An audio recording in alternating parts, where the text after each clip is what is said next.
Hardware produced pulse width modulation is on GPIO pins 18 and 19. So you see them here. That's all configurations from the normal GPIOs.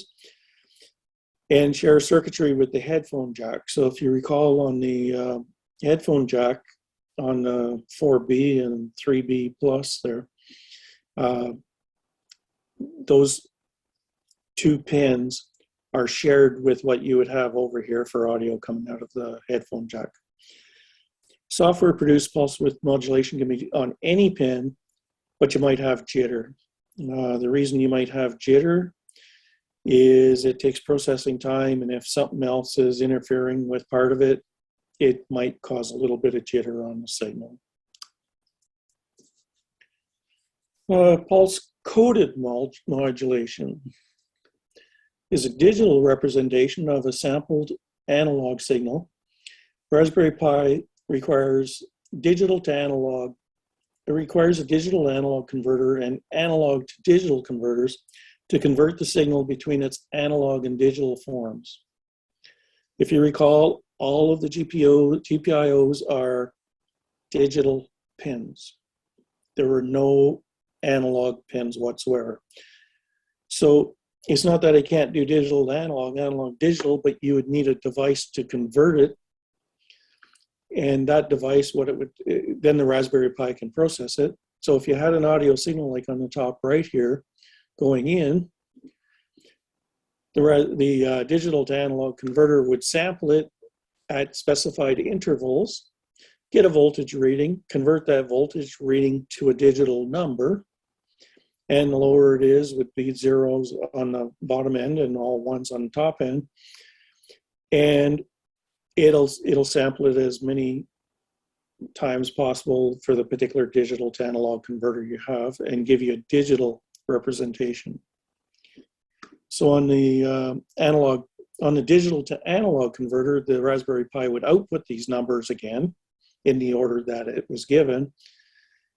And the digital to analog converter would then create this sine wave out of it again, or this particular signal, whatever the readings were. Okay. So here's the last slide on it. This is all the pins with their labelings that we've covered, and with all of their names attached to them for an easy reference.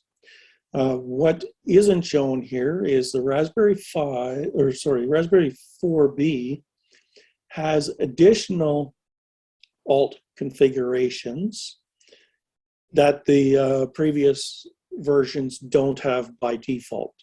So they have a lot more I2C, SPI, and UART connections that can be used that the other ones don't.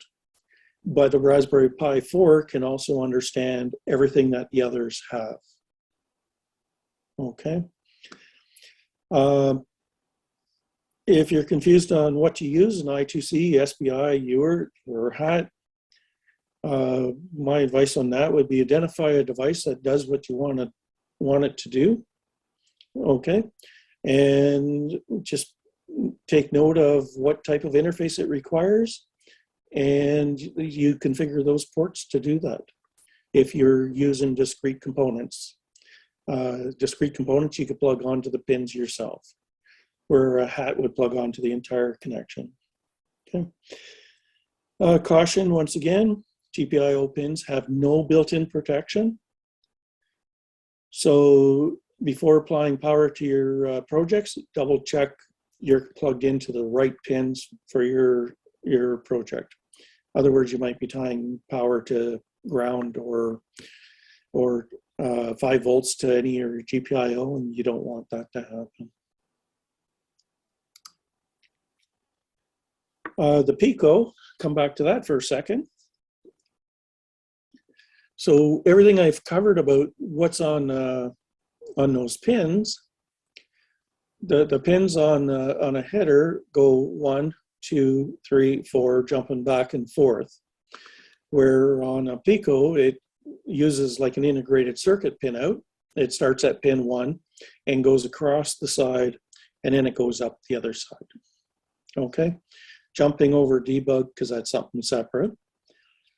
You still can't plug a header onto there because these pins are not the same as the others, as the Raspberry Pi computers. The quickest way to show you that is right here. These are analog pins on a Pico. It has 3 analog pins that none of the Raspberry Pi computers have. So that's one advantage of a Pico, is you have 3 analog pins. Disadvantages are you can't put an operating system on it. So it's a microcontroller, not a computer like the other Pis. Like other microcontrollers, has no operating system. It has a software development kit with a rich library of functions. The Pico can also be programmed using C, C++, and MicroPython. Those are all programming languages, if anybody's familiar with them. Pico has 3 analog pins, where the Pi computers have none.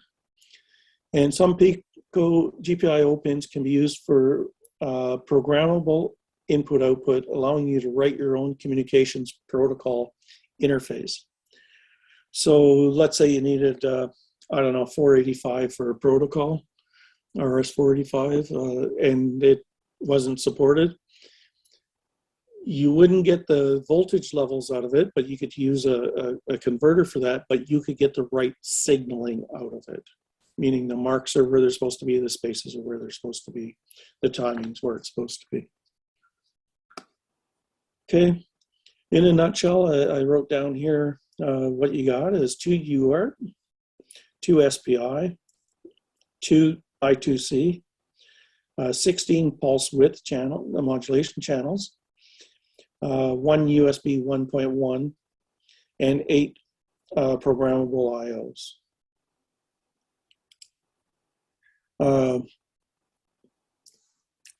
So what can you plug on a sensor or onto the GPIOs? Just as discrete components, you could plug a gyroscope onto it. For example, accelerometer, magnetometer, thermometer, pressure, magnetic, GPS, Hall effect sensors, gas sensors, RFID. You could put simple switches, current sensors, voltage sensors, infrared sensors for distance, fingerprint readers, keypad entries, air quality sensors, light detectors, ultrasonic. Okay, if you can think of a sensor that's out there, odds are you can use it with a Raspberry Pi. Might be a little bit more work for some than others, but it just means you have to make sure the logic levels are the same. Okay, analog sensors have to be converted using analog to digital converters such as a MCP 3008. Digital levels have to be 3.3. For 5-volt sensors, use a bidirectional 3.3 to 5-volt level converter. Raspberry Pi can also use I2C, one-wire SPI UART sensors. Confirm that they're 3.3 volts. Just because they're those types of sensors, some people use those, but at 5 volts. So you just have to confirm the voltages. Output components, examples, relays, LEDs, lights, buzzers, RFID programmers, servo motors, stepping motors, motors as in analog motors, solenoids, LCD displays, LED displays, flow meters. There's probably tons more out there. Output components do not have to be specifically for the Raspberry Pi. You can also use those that are advertised for Arduino, ESP8266, ESP32 controllers. Match the levels, the voltage levels. Okay. Raspberry Pi, once again, on the output side, can use those protocols. Be cautious not to overload GPIO pins. Use separate power supply if required. So what does some of these look like? There's a good example. Okay, motion sensor. This is passive infrared motion sensor, meaning that it's not expecting light to be developed out there to come back. It's passive, meaning it's sending out a signal and it's coming back. Or sorry, my mistake, wrong sensor. This one is detecting infrared in the form of heat off of a person. Okay. This ultrasonic sensor, one of these transmits, the other one sends the signal that for the other one to receive. It's for measuring distance. Magnetic switch, this one here would be an example of if someone opened a door, you would know it. It would close a reed switch inside there. Okay, UART GPS, so this is a serial bus GPS. They make them for UART, they make them for SPI, they make them for USB, they make them GPSs for almost every protocol. Analog digital converter, this one's I2C. So it would plug on your I2C bus and you would see there's your SCL and SDA pins and the ground, and you need voltage on it. Okay. Okay, take care. Hall effect sensors, that's the magnetic field. Gas sensors, they make them for a lot of different gases. Not one sensor is good for all gases, and some of them aren't very cheap. But if you were determined you wanted to sense a particular gas, odds are there's a sensor out there for it. USB GPS dongle. Accelerometer, in this case, it's 3-axis, and it's it'd be like thinking of an airplane's 3-axis.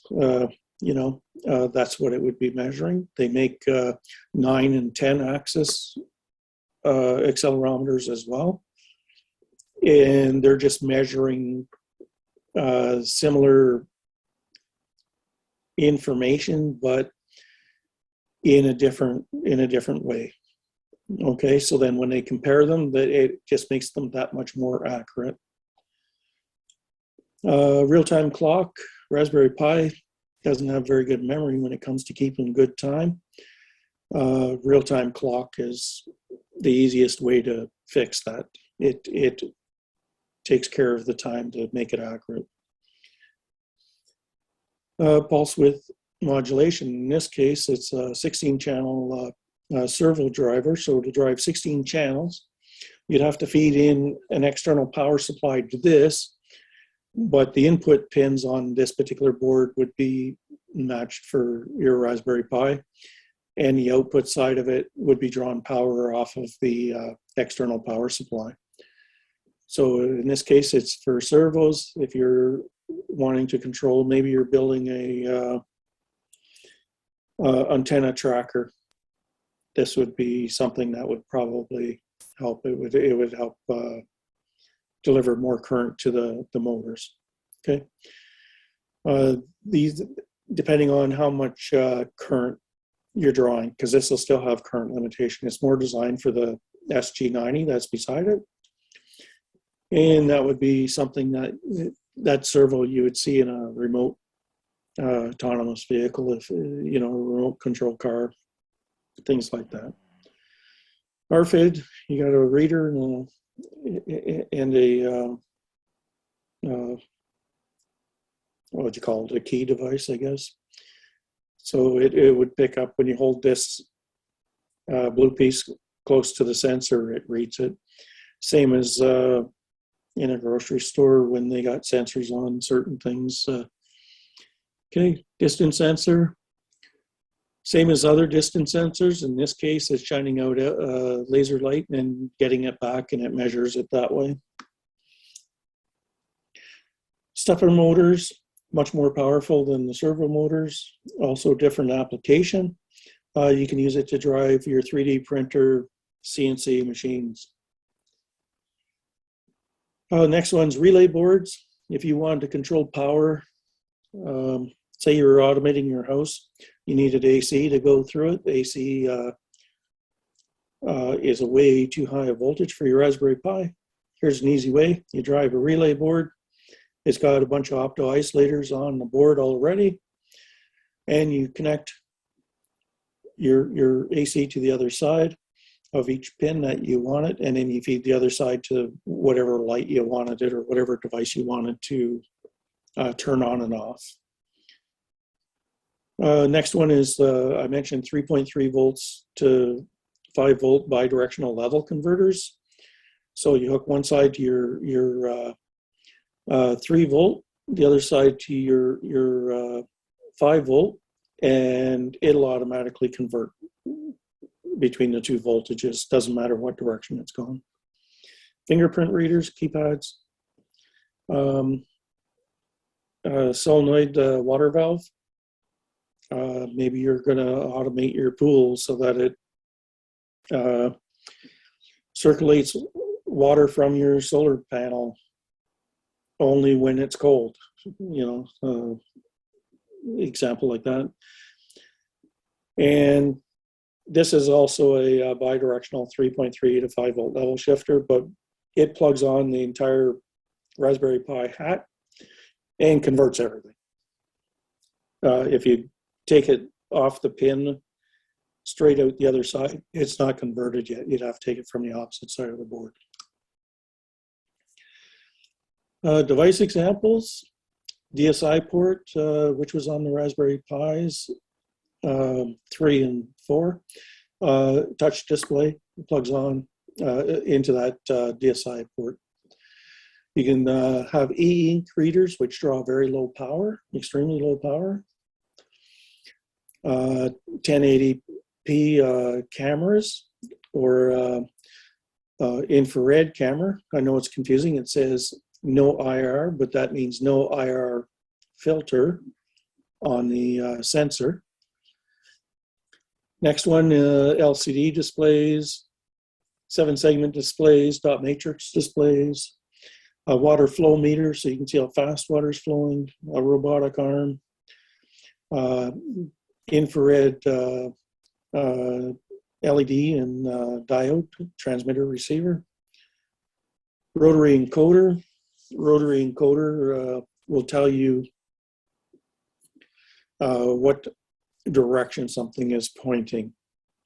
So in this case, there's 600 pulses for a full 360. So that would be not quite half a degree of resolution. If you apply some radar antenna theory of moving antennas, you could probably get that from 600 pulses down to about 3 times that for resolution.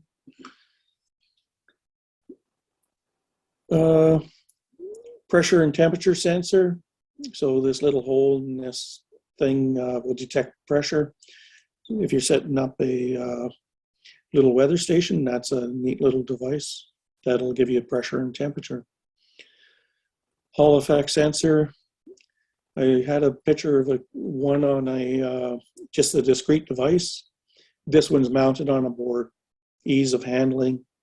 Maybe you want to plug it on a breadboard. It's just the way a lot of things are sold in more than one variation. GPIO UART, in this case to RS-232, because RS-232 are specific voltage levels. This will get it from Raspberry Pi to the specifics of an RS-232 signal. Okay, vibration centers, it'll detect vibration, you know, truck going by the house or something if it's shaking the house, earthquakes, any vibration sort of thing. Light intensity, if you want to know if it's daylight or nighttime. Motion sensors, buzzers, they have active and passive. Okay. Push button, toggle switch, you know, they vary quite a bit. Raspberry Pi has been specifically designed to accept add-on boards known as hats, hardware attached on top. In a computer, you'd call them a daughter board. They like to call them hats. They use the 40-pin GPIO header from Model B onwards. So this is that includes the 0 versions. Must conform to a specific set of rules. Okay. Odds are, if we're plugging something on that's a hat, we bought it. If you're designing it yourself, you'd have to look up the rules to make sure it follows the rules for it to be a hat. Most significant features of hats are the Pi's ability to identify the hat by reading its ID EEPROM, then automatically configuring the GPIOs and drivers for that hat. So to read the EEPROM, and that EEPROM might say, oh, I need you to configure certain pins for I2C and certain pins for SPI, and it does it on its own, and it can control it then. In this case, it's controlling 2 stepper motors. Examples of hats: displays, audio I/O, motor drivers, servo drivers, stepper motors, drivers, GPSs, digital analog, analog digital, backup battery, LoRa, long range wireless, power over Ethernet, cell phones. If you got a cell phone card, you can actually plug a cell phone card into this. That would take your cell phone SIM and send text messages if you wanted to. Unfortunately, in Canada, they like to gouge us to death. They charge us a monthly fee for every additional SIM card we plug on to our plan. I like Germany's method. When I was in Germany, the way they looked at it was, give me €5 for the SIM card and it's attached to your plan, and we're counting on you going over your data rate so that we make money that way instead of monthly by you having to pay us a fee. Various serial protocols, so you can make whatever protocol you want out there. There's a lot of them out there. If you want to plug a SATA hard drive on it, that's where you do it. Lego, you want to animate your Lego blocks, they got stuff out there for it. MMDVM hotspots, lots of us have those already. And SenseHats, meaning it'll just sense things for sensors. Okay, hat examples. RS-232 hat. The other RS-2 that I showed you earlier was actually UART to RS-232. 2-channel CAN bus. I'm not sure if anybody's aware, but CAN bus is supposed to be the bus that's typically used in our cars. So they have a board out there that can talk on the CAN bus. Pi Juice hat, portable internal battery. So that if you didn't want to invent your own battery pack, they sell one that you can plug right onto the board. And if you notice, the pins come, what would plug on the bottom, the black portion there would plug into the Raspberry Pi. What's on top is extending the pin. So if you had another daughter board, for example, you wanted to plug one of these other hats on it, maybe the one, the Caribou light beside it, you could still do that, because odds are the power is just using the 5-volt pins and the grounds. So this makes everything else available to you for other projects you want. Caribou light is a transmitter receiver, transmits at 14 dBm, receive, it's dual channel. I don't know exactly what the frequency range is of that device. They make expansion boards that just brings the pins through so you can plug multiple other things on. Okay. Digital hat, you can add your own chips to this, but it's also analog digital converter, but you can still plug in other chips if you had to do something there. Power over Ethernet, this one here is a much bigger board than than what's required, but it's their way of extending the pins through the board. So that's why it's a little more complex than what you really need for power over Ethernet. 2-channel RS485 hat. If you need 45, they make a hat for it. Audio I/O hat. This here will give you, I think it's 24-bit digital audio.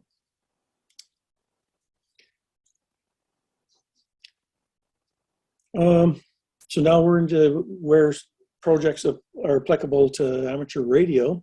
So there's an app called Freak Show, and it's a Raspberry Pi SDR radio scanner.